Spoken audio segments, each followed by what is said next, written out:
E aí, amigos, paz para todos nós, uma alegria estar aqui novamente. É, eu hoje gostaria de conversar um pouquinho sobre outra mulher do Evangelho. O papel das mulheres no Evangelho, acima de tudo, é de mostrar a fé, exemplificar a fé, a coragem, né? A coragem e acima de tudo, a humildade da, nas suas ações do dia a dia. Hoje eu gostaria de falar sobre a ressurreição do filho da viúva de Naim. Esse foi um dos milagres de Jesus, milagres entre aspas, não é? Um dos fenômenos realizados por Jesus durante o enterro do jovem, na vila de Naim, aproximadamente 4 quilômetros ao sul do Monte Hermon. Esse evento é relatado no Evangelho de Lucas e é a primeira das três grandes oportunidades de ressurreição, de volta à vida que Jesus possibilita, né? Isso está em Lucas, capítulo 7, versículo 11 a 17. Então, é a descrição desse encontro de Jesus com a viúva de Naim, né? As outras, eu falei que foi uma das três ressurreições que Jesus promoveu. As outras duas foram a ressurreição da filha de Lázaro e, da ressurreição da filha de Jairo e de Lázaro.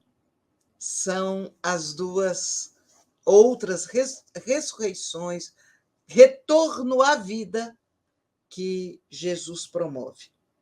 Para facilitar o entendimento, eu vou me permitir ler o trecho do Evangelho que descreve esse encontro. Vejam bem, capítulo 7 de Lucas, versículo 11 começa.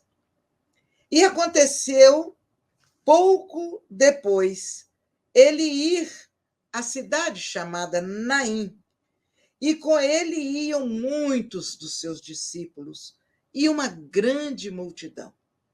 E quando chegou perto da porta da cidade, eis que levavam um defunto, filho único de sua mãe, que era viúva. E com ele ia uma grande multidão da cidade. E vendo-a, o Senhor moveu-se de íntima compaixão por ela e disse-lhe: não chores.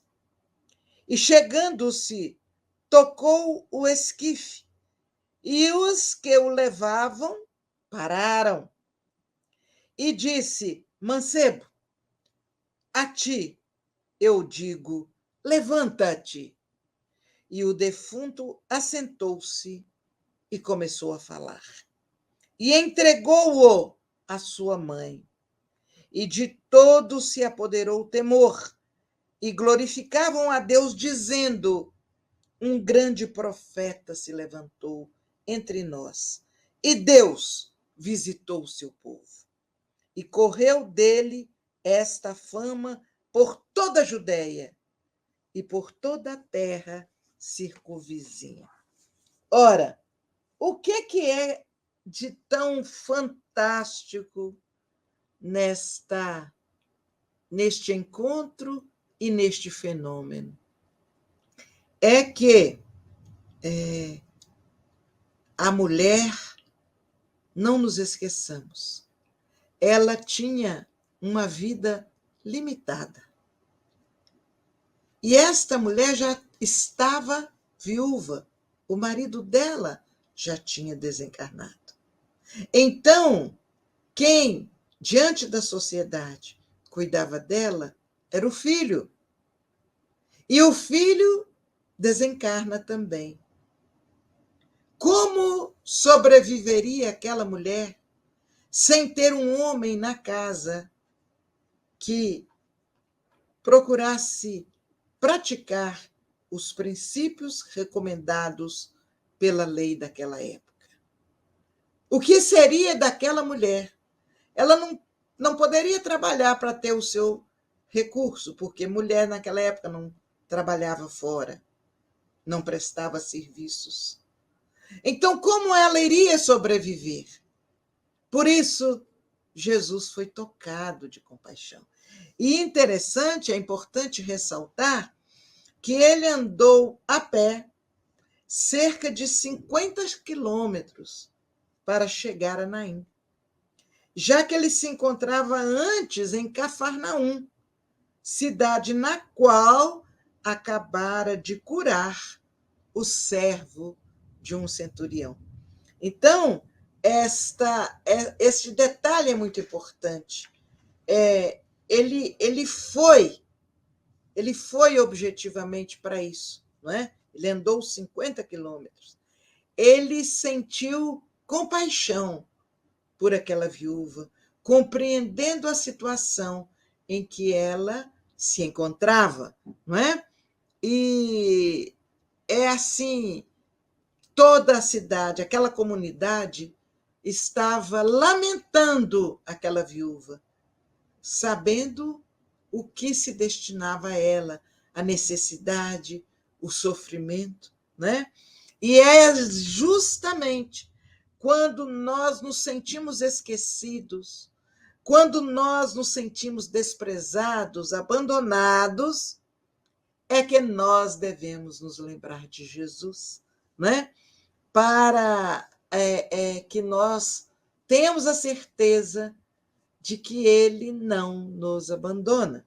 Então, nesses altos e baixos que a nossa vida dá, nós podemos até acreditar que estamos esquecidos, mas, na verdade, Jesus não nos esquece. E assim como ele caminhou 50 quilômetros para ir socorrer aquela viúva, ele faz com que situações sejam deslocadas, outras situações aconteçam, provocando uma solução benéfica para o momento que estamos atravessando, né? Então, é interessante que esse caso da viúva de Naim, apenas Lucas registra esse fato, né?